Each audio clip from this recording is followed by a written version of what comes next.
সুখবর সুখবর সুখবর 2024-এ 25শে মার্চে যারা এগ্রিকালচারের জন্য আবেদন করেছিলেন তাদের নুলস্তা বের হওয়া শুরু হয়ে গিয়েছে।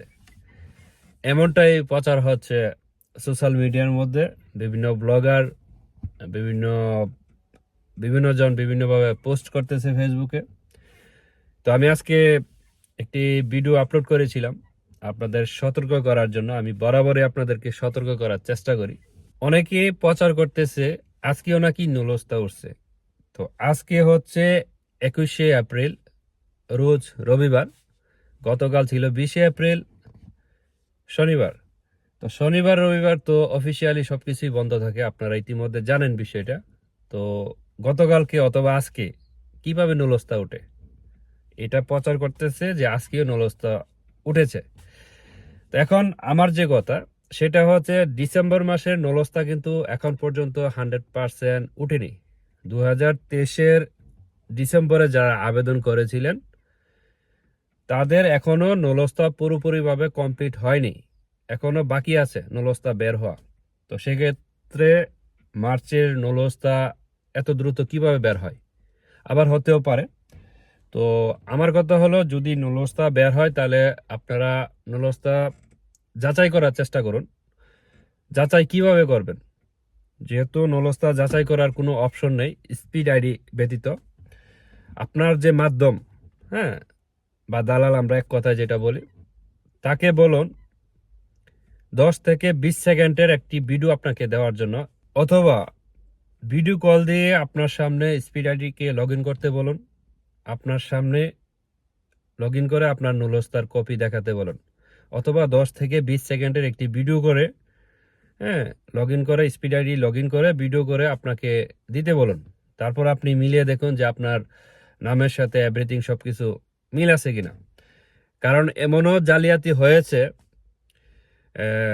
অন্য আরেকজনের স্পিড আইডি লগ ইন করে, হ্যাঁ, ওই নামটা হাইড করে একটি দাগ দিয়ে, লাল দাগ বা কালো দাগ দিয়ে নামের উপরে, তারপরে অনেকের কাছে দিছে যে এই যে দেখেন স্পিড আইডি দিয়ে লগ ইন করছি, এই যে আপনার নুলস্তার কপি।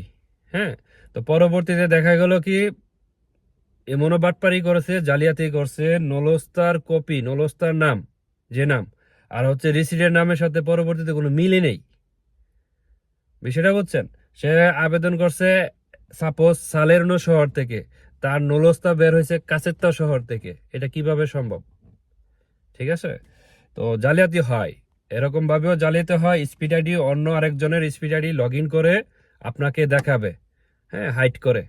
তো যদি কোনো প্রকার হাইড করে সেটা আপনারা মেনে নেবেন না।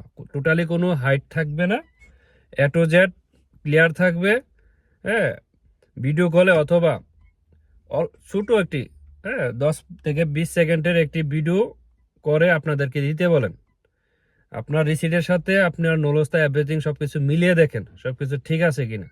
আর সম্ভব হলে নুলস্তার কপি একটি অবশ্যই নেবেন, কারণ এখন অনেকেই নুলস্তার কপি দিতে চায় না। নুলস্তার কপি, মূল যে কপিটা সেটা দেয় না, যেটা দেয় আপনাদেরকে সেটা হচ্ছে আপনার যে ডাটাগুলো আছে, হ্যাঁ, যে আসবে, যে শ্রমিক বাংলাদেশ থেকে আসবে, শুধু তার নাম, হ্যাঁ, বা বয়স, যে যে জায়গায় শুধু ওইটা দেয়। যেখানে মালিকের ডাটাটা আছে বা যেখানকার যে প্রভিন্স থেকে বের হয়েছে, যে প্রেফেক্টুরা থেকে নুলস্তা বের হয়েছে, ডিটেলস প্রথম যে পেজটা সেটা দিতে চায় না অনেকেই। নুলস্তার কিন্তু 3টি পেজ থাকে। হ্যাঁ, প্রথম পেজে মালিকের ডিটেলস থাকে, কোম্পানির নাম থাকে, হ্যাঁ, প্রার্থিতা এবার নাম্বার থাকে, অর্থাৎ ট্যাক্সের যে একটা নাম্বার সেটা থাকে, রেজিস্ট্রেশন করা, হ্যাঁ, এবং কোন প্রভিন্সের থেকে আপনার নুলস্তা ইস্যু হয়েছে ওই প্রভিন্সের নাম থাকে। তারপরে হচ্ছে বাংলাদেশ থেকে যে আসবে তার নাম, ঠিকানা, ডিটেলস এবং বিভিন্ন আর্টিকেল। হ্যাঁ, এরকম করে 3টি পেজ থাকে। কিন্তু দেখা গেল কি অনেকে কি করে, শুধু বাংলাদেশের যে আসবে, অর্থাৎ বাংলাদেশের যার নামটা, শুধু তার নামটাই শুধু ছবি তুলে দিয়ে দেয়। না, আপনারা ফুল চাবেন, হ্যাঁ, 3টি পেজে চাবেন, সম্ভব হলে ভিডিও চাবেন। 2023-এর ডিসেম্বর মাসে কিন্তু আবেদনের 20-25 দিন পর থেকেই এরকম একটি রব ফুটেছিল, সোশ্যাল মিডিয়ার মধ্যে প্রচার হওয়া শুরু হয়ে গেছিল যে নুলস্তা বের হওয়া শুরু হয়ে গেছে। বিভিন্ন সিটি থেকে এগ্রিকালচারের নুলস্তা বের হচ্ছে, বা স্পন্সরের নলস্তা বের হচ্ছে। তো ঠিক এখনো এই মার্চের আবেদনের 20-25 দিন পর থেকে কিন্তু বা 1 মাস পর থেকে কিন্তু আবার প্রচার হওয়া শুরু হয়ে গেছে যে নলস্তা বের হচ্ছে। হ্যাঁ, যে এমনভাবে প্রচার করতেছে যে শনি রবিবারও নলস্তা বের হচ্ছে। তো এখন বিষয়টা হচ্ছে নলস্তা বের হতেও পারে, অস্বাভাবিকের কিছু না। হ্যাঁ, কিন্তু সিস্টেম অনুযায়ী ডিসেম্বরের নলস্তা কিন্তু এখনো পুরোপুরি বের হয়নি, ওইটি আগে দেওয়ার কথা। তারপরে মার্চের এগুলি তারা কাজ শুরু করবে।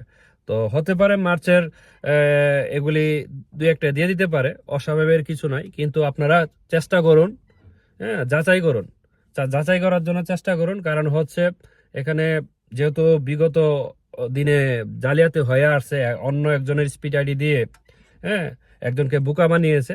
তো এখনো যে বানাবে না, বিষয়টা এরকম না। হ্যাঁ, এক শহরে আবেদন পরে নলস্তা দেয় অন্য শহর থেকে, তো এটা তো ইম্পসিবল। তো আপনারা অবশ্যই একটু ভিডিও চেয়ে নেন বা অথবা ভিডিও কলে স্পিড আইডি লগ ইন করে আপনাকে দেখাতে বলেন। হ্যাঁ, তারপরে মিলিয়ে নেন। তো সব থেকে বেস্ট হবে আপনাকে একটা ভিডিও ক্লিপ দিলে আপনি বলবেন যে আমাকে 15 থেকে 20 সেকেন্ডের একটি ভিডিও দেন, আমার সামনে লগ ইন করে সবকিছু। তাহলে আপনি বিষয়টা ক্লিয়ারলি বুঝতে পারবেন। আর সম্ভব হলে নলস্তার 3টা পেজ, যে 3টি পেজ আছে, 3টা পেজের কপি চাবেন। শুধু আপনার নাম ঠিকানা যেখানে সেটা যদি দেয়, সেটা আপনি মানবেন না। ঠিক আছে? কারণ এখানে কেউ সাধু না। এখন বর্তমানে আপনার 80% হচ্ছে 2 নাম্বারই করে, অ্যাকুরেট ভাবে কেউ কিছু করতে চায় না, সবাই এখন 2 নাম্বারই শুরু করে দিছে। So be careful. কারণ এমনিতে আপনারা নিজেরাও জানেন যে বিএফএস গ্লোবালে আজকে এই ভোগান্তি একমাত্র জালিয়াতির কারণে, 2 নাম্বার নলস্তার কারণে আজকে বিএফএস গ্লোবালে সাধারণ পাবলিক আমজনতা আজকে ভোগান্তির মধ্যে, না ভিসা পাচ্ছে না পাসপোর্ট পাচ্ছে। সো আপনারা আর কত ধোঁকা খাবেন? হ্যাঁ, আপনারা যদি নিজেরা সতর্ক হয়ে যান, তাহলে দালাল আপনাদেরকে ধোঁকা দিতে পারবে না। তো যাই হোক, আশা করি আমার কথাগুলি বুঝতে পারছেন। তো আমি জানি না আপনারা কথাগুলি কে কিভাবে নেবেন। তো আমি চেষ্টা করবো আপনাদেরকে বরাবরই সতর্ক করার জন্য এবং ভালো কিছু জানানোর জন্য। তো সবাই ভালো থাকেন, সুস্থ থাকেন। খুদা হাফেজ।